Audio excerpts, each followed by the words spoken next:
새해가 되었습니다. 새해가 되면 사람들은 저마다 소원을 빕니다. 여러분처럼 하나님을 믿는 사람들은 하나님께 소원을 빌 것이고, 하나님 모르는 사람들은 달 앞에서 소원을 빌기도 하고 나무 앞에서 소원을 빌기도 할 것입니다. 아무튼 누구에게나 새해가 되면은 소원이 있는데요. 소원은 되게 비슷한 것 같습니다. 저는 이 교회에 들어오는 헌금 중에 감사 헌금을 늘 유익 있게 봅니다. 감사 헌금이 많이 나오면 제가 굉장히 기분이 좋습니다. 성도들이 감사한 마음 가지고 사는구나. 근데 감사 헌금이 줄어들면 제가 마음이 안타깝습니다. 성도들이 감사를 잃어버리고 사는가 걱정이 돼서요. 근데 12월 마지막 주하고 1월 첫 주하고 감사 헌금이 많이 들어왔습니다. 그래서 주보의 마지막 페이지에 감사 제목이 너무 많아가지고 글자를 작게 만들었습니다. 다 넣으려고. 읽어보면 참 은혜가 되는데요. 12월 마지막 주에는 하나님 우리 가족들의 건강을 지켜주셔서 감사합니다. 또 우리 가족들 하는 일 하나님 함께 해주셔서 감사합니다. 이런 제목들이 나오고, 이제 첫 주 감사 제목에는 하나님 올 한 해도 우리 가족들 건강 지켜주시고 또 하는 일들 하나님 도와주세요. 이런 소원들이 또 감사 제목 가운데 담겨 있는 걸 볼 수 있습니다. 사람들의 새해 소원은 저마다 다르긴 하지만 대체로는 비슷합니다. 건강하게 살고 또 학업, 진로, 취직, 결혼, 사업 이런 것들 좀 잘 되기를 바라는 마음, 그런 마음들이 있는 것 같습니다. 좋습니다. 우리가 건강하게 살아야죠. 건강해야 또 우리가 주님을 잘 섬기고 이웃을 잘 섬기니까요. 우리가 한 해를 시작하면서 하나님 올 한 해 동안 우리 가족들 건강 지켜주세요. 또 우리 가족들 하는 일들 가운데 함께 해주세요. 하나님께 소원을 비는 거 참 좋습니다. 그런데 내가 내 자신을 위해서 하나님 나 건강하게 해주세요. 우리 가족 건강하게 해주세요. 기도하는 것도 좋지만 그보다 더 좋은 게 있습니다. 하나님이 먼저 이 성도는 내가 건강하게 만들어줘야 되겠다. 이 가정은 내가 건강하게 살도록 내가 해줘야 되겠다. 하나님이 먼저 그렇게 생각하실 수 있는 사람이 된다면 얼마나 좋을까요? 또 하나님의 사람이 기도할 때 이 성도는 하나님이 강건하게 해주시면 좋겠다. 이 가정에 건강이 있었으면 좋겠다. 기도가 절로 나오는 그런 성도가 되면 얼마나 좋겠습니까? 내가 내 자신과 가정을 위해서 올해 하는 일들, 학업, 취업, 결혼, 사업 잘 되게 해주세요. 기도하는 것도 좋지만 하나님이 먼저 내가 이 사람 올 한 해 잘 되게 만들어줘야지, 하나님이 그런 마음을 가질 수 있는 사람이 되고, 또 하나님의 사람이 기도할 때 저절로 이 사람 하는 일 잘 되게 좀 해주세요. 하나님 기도가 나올 수 있는 사람이 된다면 얼마나 더 좋겠습니까? 인생을 살다 보면 여러 사람을 만나게 되는데요. 그 중에 특별히 복을 빌어주고 싶은 사람들이 있습니다. 여러분들 그렇지 않나요? 저만 그런 건 아니겠죠. 인생 살다 보면 만나는 사람들 중에 복을 빌어주고 싶은 사람들, 하나님 이런 사람한테 복 안 주시면 도대체 누구한테 복을 주시겠다는 겁니까?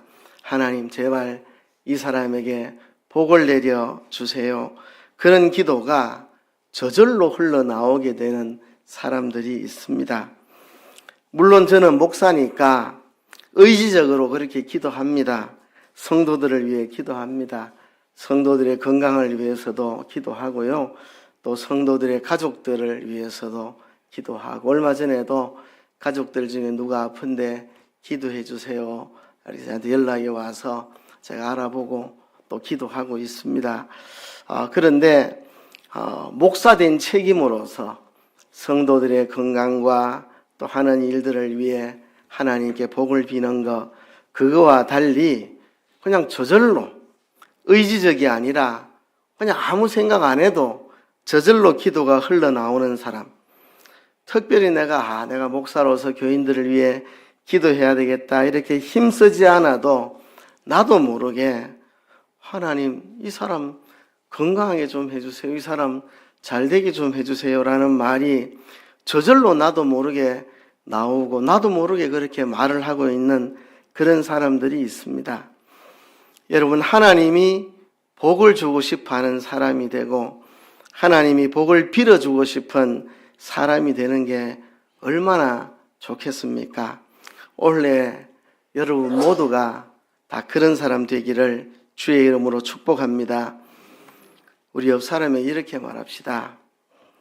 복 빌어주고 싶은 사람이 됩시다. 이렇게 합니다. 준비하시고 제가 다시 가르쳐 드릴게요. 복 빌어주고 싶은 사람이 됩시다. 자, 한번 같이 합시다. 시작. 예, 한 번 더 합시다. 시작. 복 빌어주고 싶은 사람이 됩시다. 예, 복 빌어주고 싶은 사람, 말을 좀 단축해서 하면 축복하고 싶은 사람, 축복하고 싶은 사람이 됩시다. 이런 말입니다. 제가 축복이라는 말에 대해서 잠깐 설명을 할게요. 이 한국어에서 축복이라는 말이 좀 오해가 되고 잘못 쓰여지고 있어서 축복이라고 할 때 저 축은 빌축자입니다. 빌축자. 그러니까 축복, 복을 빈다. 복을 비는 것입니다. 그러니까 제가 하는 일이 축복하는 일입니다. 하나님 앞에 성도들에게 복을 비는 거죠. 그게 축복입니다. 축복. 그죠? 그러니까 축복은 사람이 하는 일이죠. 사람이 하는 일. 그죠? 하나님이 하시는 일은 복을 내려주시는 게 하나님 하는 일이고 우리가 하는 일은 축복하는 일입니다. 하나님 우리의 자녀들에게 복을 주세요. 이게 축복하는 거죠. 우리 성도들에게 하나님 복을 주세요. 이게 축복하는 겁니다. 복을 비는 겁니다. 근데 이제 한국에서 이게 축복이라는 말이 하나님이 복을 내려주시는 것을 축복이라고 좀 잘못 사용되고 있습니다. 축복은 하나님이 하시는 일이 아니고 우리가 하는 일입니다. 어떤 사람에게 복을 내려주세요. 저 사람에게 복을 주세요라고 기도하는 것을 축복이라고 합니다. 하나님은 축복하시지 않죠.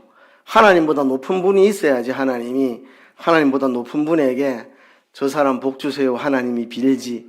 하나님보다 높은 분이 없는데 하나님이 축복하시는 게 아니고 하나님은 복을 내리시는 거죠. 복을 주시는 게 하나님 하는 일이고 축복은 복을 비는 거 우리가 하는 게 축복입니다. 그런데 이게 잘못 오해되어서 하나님 우리를 축복해 주세요. 하나님의 축복 이런 말을 많이 쓰는데 원칙적으로는 좀 잘못된 사용입니다.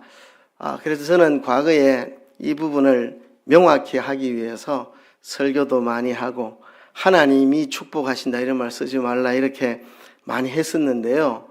요즘은 그렇게 하지 않습니다. 왜냐하면 언어라고 하는 거는 사람들이 많이 쓰면 그런 뜻이 돼버리니까 그죠? 길이라는 게 많은 사람이 그 길을 가면 그게 길이 나는 것처럼 언어는 뭐 사람들이 그렇게 쓰니까 축복을 하나님 우리에게 복 주시는 것을 사람들이 자꾸 축복이라 그래 쓰니까 모두가 다 그래 쓰는데 뭐 그 하나의 새로운 언어라 생각을 하고 요즘은 받아들이고 있습니다. 원칙적으로는 그런 차이가 있는데 이미 뭐 한국 교회에서 다 하나님 복 주시는 것을 축복이라고 다 쓰고 있으니까 그냥 뭐 이미 그래 된 거 그렇게 저도 이제 허용을 하고 같이 쓰기도 하고 그렇게 합니다. 또 하나의 이유는 성경 원어 히브리어나 헬라어에서는 우리가 복을 비는 것과 하나님이 복을 주시는 것을 같은 단어로 표현을 합니다. 그래서 히브리어와 헬라어 성경 언어가 복을 비는 것과 하나님 복을 주시는 것을 같은 단어로 쓰고 있으니까 우리도 같은 단어로 그냥 축복이라 써도 상관은 없겠다 해서 그냥 저도 혼용해서 씁니다. 원칙은 축복은 우리가 누군가에게 복을 비는 것을 축복이라고 하고 하나님은 축복하는 게 아니라 복을 주시는 거죠. 복을 내리시는 거죠. 성경에 보면 이게 분명히 구분이 되어 있는데 보통 교계에서는 그냥 막 섞어서 쓰기 때문에 저도 그냥 섞어 쓰는 거를 언젠가부터 허용을 했습니다. 무슨 말인지 아시겠죠? 그죠? 그래서 분명한 뜻은 알되 모두가 그래 쓰고 있으니까 뭐 그래 써도 상관은 없겠습니다. 축복이라고 하는 것은 이런 게 축복이죠. 사랑하는 자여 내 영혼이 잘된과 같이 네가 범사에 잘되고 강건하기를 내가 간구하노라. 사도 요한이 가이오라는 성도를 축복하는 것입니다. 가이오라는 성도에게 복을 내려달라고 하나님 앞에 비는 것입니다.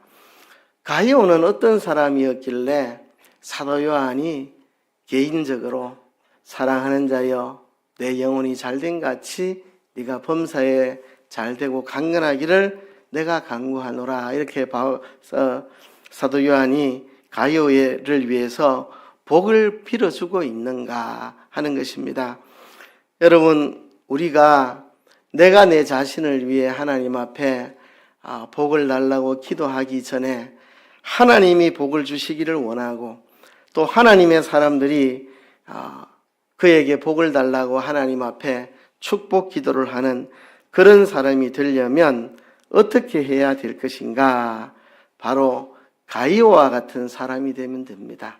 사도 요한이 정말 자기에 있는 것을 다하여 가이오를 축복하는 것처럼 하나님이 우리에게 복을 주시기를 원하고 하나님의 사람들이 그를 축복해 줄 수 있는 그런 사람이 되려면 우리가 가이오처럼 살아가는 것입니다. 가이오처럼.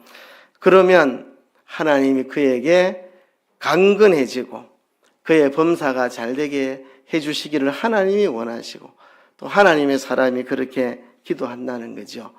자, 가이오는 어떤 사람이었는가? 우리가 가이오 같은 사람이 되면 우리도 그러한 복을 누릴 텐데요. 가이오는 어떤 사람인가?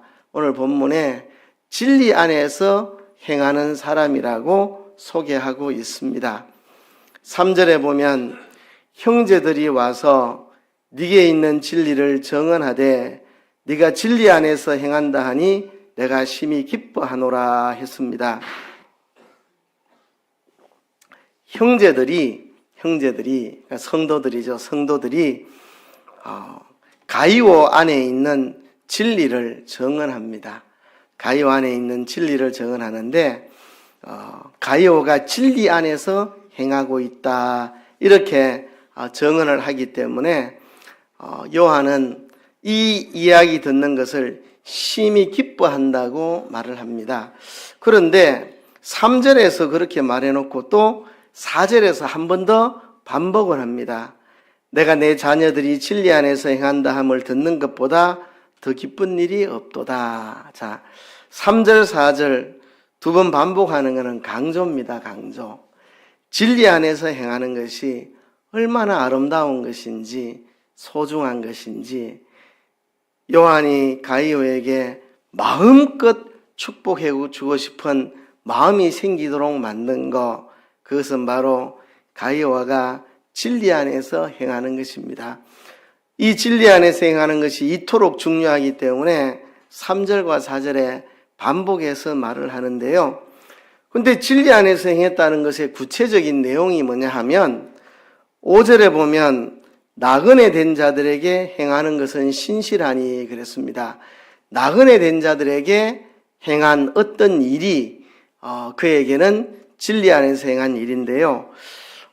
가이오가 나그네를 대접한 일입니다. 나그네를 대접했는데 그런데 5절을 바로 말하지 않고 3절과 4절을 먼저 말한 것은 굉장히 의도적인 것입니다. 그냥 사랑하는 자여 내 영혼이 잘된과 같이 네가 범사에 잘되고 강건하기를 내가 간구하노라.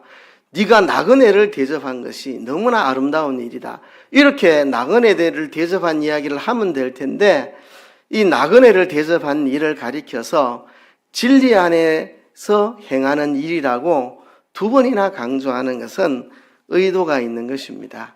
가이오에게는 진리 안에서 행한 구체적인 내용이 나그네를 대접한 것이지만 이거는 개인마다 다 다를 거잖아요. 저와 여러분들의 상황과 현실에 따라서 우리가 진리 안에 행하는 구체적인 내용은 다를 것입니다.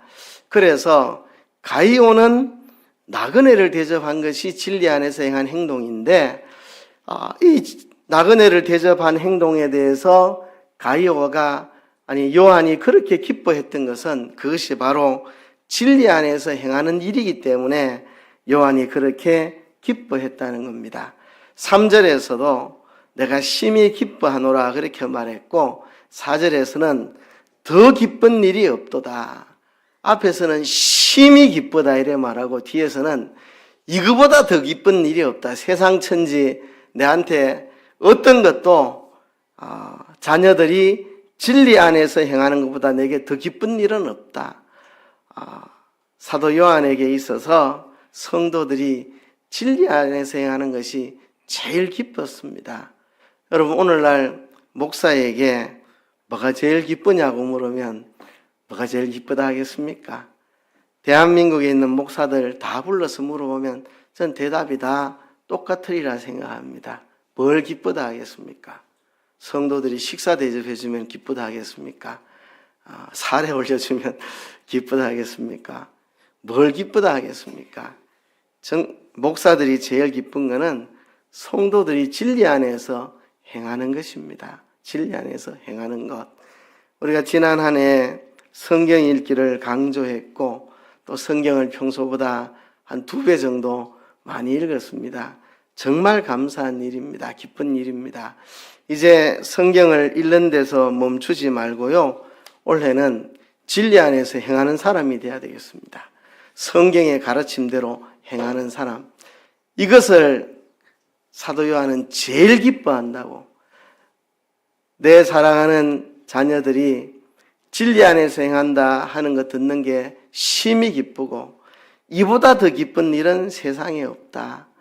제일 기쁜 일, 성도들이 진리 안에서 행하는 것입니다. 이것을 어떻게 요한이 알게 되었느냐? 가이오가 진리 안에서 행한다는 걸 어떻게 알게 됐느냐? 형제들이 와서 네게 있는 진리를 정언하되, 이게 얼마나 참 의미 있는 일인지 모릅니다. 형제들이 와서 네게 있는 진리를 정언했다는 거죠. 그죠? 여러분, 하나님 말씀대로 살아간다는 게 내 스스로 내가 하나님 말씀대로 산다고 하는 것과 남들이 저 사람 하나님 말씀대로 살아가고 있다고 정언하는 것과 이 강도가 다르죠. 그죠? 남들의 눈에도 분명하게 이 사람이 진리 가운데 살아간다는 게 보여지고 느껴지고 남들이 정언할 만큼 분명해지는 거. 그죠? 내가 진리 가운데 실행하는 것이 남들이 정언할 만큼, 그래서 하나님의 사람들에게 기쁨이 될 만큼 분명하게 드러나는 것입니다. 그래서 사람들의 입에서 가이오가 진리 가운데 행하는 것이 정언되는 것, 그것이 요한의 기쁨이었습니다. 저도 마찬가지입니다.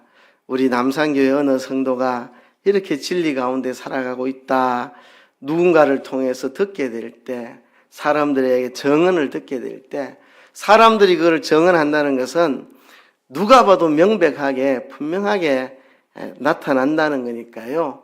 얼마나 기쁜 일이 되겠습니까? 그래서 올해는 우리가 진리 안에서 행하는 사람, 성경을 읽기만 하는 게 아니고 성경 말씀대로 사는 사람들이 되어야 되겠습니다. 그 구체적인 내용이 나그네 된 자들에게 행하는 것인데요. 이 나그네 된 자들이 누구인가?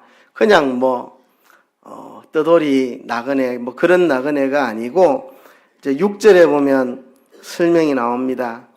그들이 교회 앞에서 너의 사랑을 정언하였느니라. 교회 앞에서 너의 사랑을 정언했다.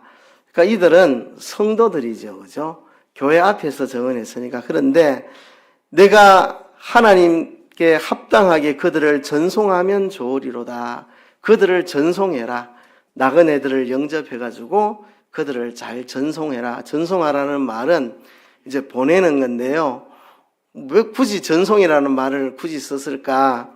그러니까 전송한다는 말은 그들을 보낼 때 필요한 것들, 양식도 좀 챙겨주고 용돈도 좀 챙겨주고 쓸 것들을 좀 구비해서 그렇게 보내라는 이야기죠.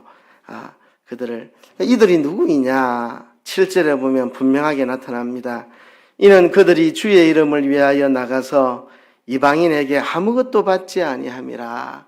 주의 이름을 위해서 나가서 이방인들에게 아무것도 받지 않는다. 무슨 말입니까? 복음을 전하기 위해서 이방인들에게 나가서 이방인들에게 복음을 전하고 이방인들에게 복음 전하면서 그들에게 뭘 받을 수가 없죠. 그죠? 이 지교회의 사역자들은 지교회에서 생활비를 받지만 이 순회 전도자들 돌아다니면서 이 동네 저 동네 이방인들에게 복음 전하는 사람들은 누구에게 뭐 받을 것이 없습니다. 그러니 이런 사람을 잘 영접해서 잘 대접하고 잘 전송을 해 주어라고 요한이 가이오에게 하는 말입니다. 가이오가 하고 있는 일이 이런 일이고 이런 일을 칭찬하면서 앞으로도 계속 이 일을 잘 감당하라고 격려하는 내용인데요.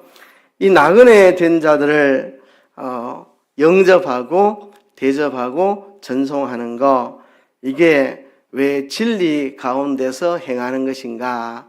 이게 쉬운 일이 아닙니다. 쉬운 일이 아닙니다. 오늘날을 생각해도 누군가를 집으로 영접해서 대접을 하고 먹이고 입히고 재우고 그리고 충분히 피로를 풀게 해서 떠날 때 필요한 것들을 다 챙겨서 이렇게 보내고 한다는 것은 우선 물질적으로 많은 것들이 들어갑니다. 물질적으로 많은 것들이 들어갑니다. 쉽게 할 수 있는 일은 아닙니다. 그리고 자기 시간도 들고 정성도 많이 쏟아야 됩니다. 특별히 이 당시는 기독교가 핍박을 받던 때입니다. 핍박을 받던 때 순회 전도자들이 핍박을 받고 있는데 핍박받고 있는 자들을 집으로 영접하고 대접하고 전송하면 나도 그 고난에 동참하게 될 가능성이 많습니다. 사람들이 순회 전도자들을 모른 척하고 싶고 피하고 싶습니다. 왜? 핍박을 받고 있는 사람들이니까. 그죠? 그런 어려움을 내가 감수하고 경제적인 어려움, 시간과 정성의 어려움, 그리고 핍박을 받을 각오를 하고 이 나그네 된 순회 전도자들을 집으로 영접해서 극진히 대접하고 피로를 다 풀도록 목욕도 시켜드리고 옷도 새 옷 하나 사드리고 먹을 것도 드리고 떠나갈 때 당분간 쓸 용돈도 좀 챙겨드리고 이렇게 하는 일들, 이게 하나님의 말씀에 순종하는 마음이 아니면 이렇게 하기가 힘들지요. 이게 진리 안에서 행하는 것입니다. 비록 행하는 것이 쉽지는 않지만 하나님이 그래 말씀하셨으니까 구약 성경에도 나그네를 대접하라 강조하고 있고 신약 성경에도 나그네를 대접하는 데 힘을 써라 신구약 성경이 다 강조하고 있는 것 중에 하나가 나그네를 대접하는 것입니다. 특별히 이 복음의 일꾼들과 함께 하라는 것은 성경의 중요한 가르침입니다. 선지자들의 이름으로 선지자를 대접하는 자는 선지자의 상을 받을 것이다. 그렇죠? 내 이름으로 지극히 작은 소자 하나를 영접하는 것은 곧 나를 영접하는 것이다.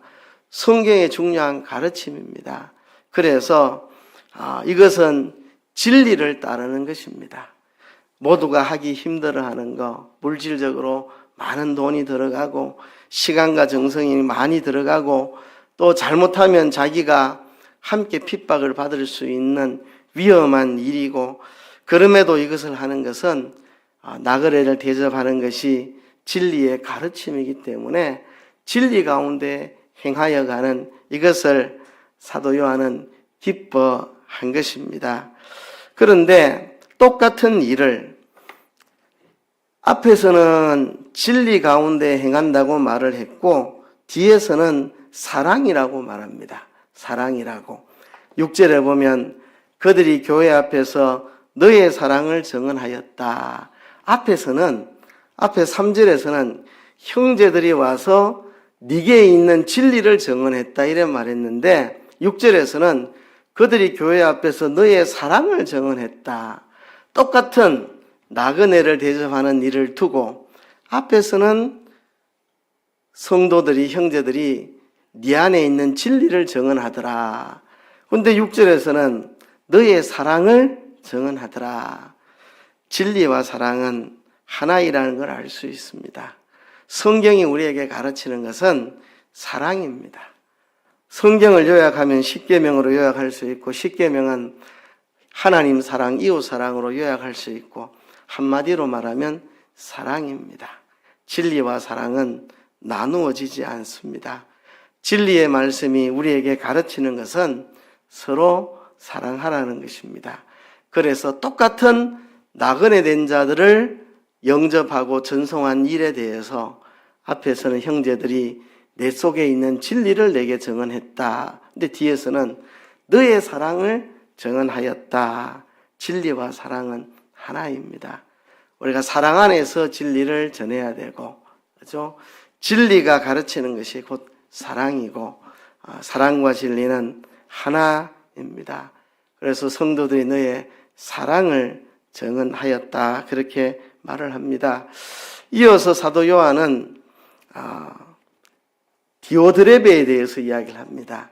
9절에 보면 디오드레베가 나오는데 이 디오드레베는 어뜸되기를 좋아하는 사람, 그래서 사도 요한과 그의 일행을 맞아들이지 않는 사람들, 형제를 받아들이지 않고 악한 말로 비방하는 사람들, 그리고 형제를 영접하는 사람을 교회에서 내쫓아버리는 사람, 이 사람이 바로 디오드레베입니다. 디오드레베를 본받지 말아라. 교만해가지고 자기를 드러내고 어뜸이 되기를 좋아하고, 그리고 사도들을 영접하지 않고 형제들을 맞아들이지도 않고 내쫓아버리는 이런 디오드레베를 본받지 말고, 그리고 데메드리오를 본받아라. 데메드리오는 뭇사람에게도 진리에게도 증거를 받았음에 우리도 증언하노니 너는 우리의 증언이 참된 줄을 아느니라. 데메드리오 같은 사람, 진리 가운데 살아가는 데메드리오 같은 사람을 본받고 어뜸이 되기를 좋아하고 형제를 받아들이지 않는 이 디오드레베를 본받지 말아라. 그래서 그 두 이야기 사이에 이 말이 끼어 있습니다. 사랑하는 자여, 악한 것을 본받지 말고 선한 것을 본받아라. 교회 안에서 악행하는 자들을 본받지 말고 선을 행하는 것을 본받아야 된다. 선을 행하는 자는 하나님께 속하고 악을 행하는 자는 하나님을 배우지 못한다. 그래서 사도 요한이 가이오를 한없이 축복하고 있는데, 사랑하는 자여, 내 영혼이 잘된 것 같이 네가 범사에 잘되고 강건하기를 내가 간구하노라. 무엇 때문에 요한은 가이오를 이렇게 축복하고 있는가? 그가 진리 안에서 행하기 때문에, 그가 나그네 된 순회 전도자들을 영접하고 먹이고 입히고 아름답게 전송했기 때문에, 그것이 곧 그의 안에 있는 사랑을 드러내기 때문에, 그가 이렇게 선을 행하기 때문에, 그죠? 그래서 우리가 올해는 성숙한 그리스도인이 됐으면 좋겠습니다. 이제 성경을 많이 읽는 데서 그치지 않고 진리 안에서 행하는 사람들, 그래서 목사인 제가 너무 기쁘고 또 하나님이 기뻐하실 수 있는 그런 성숙한 사람이 되는 한 해가 되었으면 좋겠습니다. 올해 표어를 이렇게 정했는데요. 성장하는 교회, 성숙하는 성도, 성공하는 세상이죠.